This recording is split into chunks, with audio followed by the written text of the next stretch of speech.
एक समय की बात है। दूर कहीं जंगल में एक कबीला था जिसमें 100 से ज्यादा लोग रहा करते थे। इस कबीले का मुखिया काफी चतुर और वृद्ध था, जिसकी समझदारी के सभी कायल थे।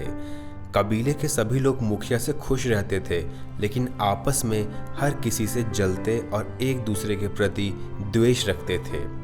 यह बात मुखिया को पता थी और वह इसी बात से चिंतित रहता था। कबीले के लोग शिकार करने में भी एक दूसरे की सहायता नहीं करते थे। उन सब ने अपने अपने छोटे छोटे गुट बना लिए थे, जिसके सहारे वह शिकार करते और आपस में बांट लेते।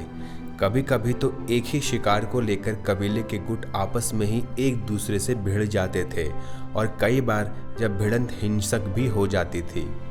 यह सब देखकर कबीले का मुखिया और अन्य वृद्धजन काफी दुखी हो जाते थे।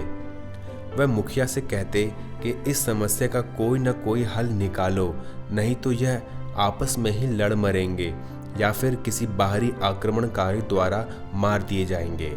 अगर यह एक होकर एकता से नहीं रहे तो निश्चित ही कोई न कोई इस कमजोरी का फायदा उठाकर हमें मार देगा और हमारे संसाधनों पर कब्जा कर लेगा। मुखिया की बात सत्य लगी।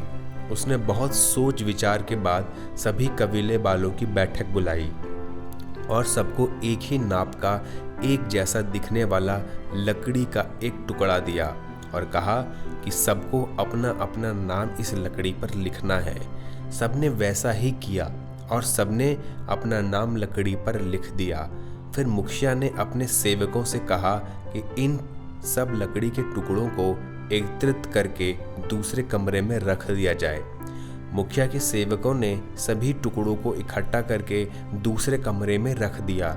अब मुखिया ने एक एक करके सबको उस कमरे में जाने को कहा और अपने नाम की लकड़ी का टुकड़ा ढूंढ कर लाने को कहा और कहा कि सबको ऐसा करने के लिए सिर्फ 5 मिनट मिलेंगे और जो अपने नाम का लकड़ी का टुकड़ा 5 मिनट में ले आएगा उसे पुरस्कृत किया जाएगा। सब एक एक करके गए पर सभी असफल होकर लौटे। कोई भी लकड़ियों के ढेर में से अपने नाम का लकड़ी का टुकड़ा नहीं ढूंढ पाया। अब मुखिया ने कहा कि एक एक करके आप सब लोग फिर से उस कमरे में जाएं और अब जिसके भी नाम का लकड़ी का टुकड़ा आपको पहले मिले उसे बाहर लाकर उस व्यक्ति का नाम बोले और वह व्यक्ति वह लकड़ी का टुकड़ा ले ले। ऐसे ही हुआ और कुछ ही मिनटों में वह कमरा खाली हो गया और सबको अपने अपने नाम का लकड़ी का टुकड़ा मिल गया। तब मुखिया ने उस कबीले के लोगों को समझाया कि अगर हम सभी एक दूसरे से जलने और सिर्फ अपना ही भला और हित चाहने के बजाय एक दूसरे की सहायता करें और एक दूसरे को खुशियां देने का प्रयास करें तो निश्चित ही हमें भी ढेर सारी खुशियां मिलेगी। इसलिए एक होकर रहें, सबके साथ प्रेम का व्यवहार रखें और एक दूसरे की सहायता करने, तभी हम सब सुखी, समृद्ध और संपन्न रह सकते हैं। एक दूसरे से जलन, द्वेष और क्रोध रखकर हम सिर्फ दूसरों का ही नहीं अपितु अपना भी नुकसान करते हैं।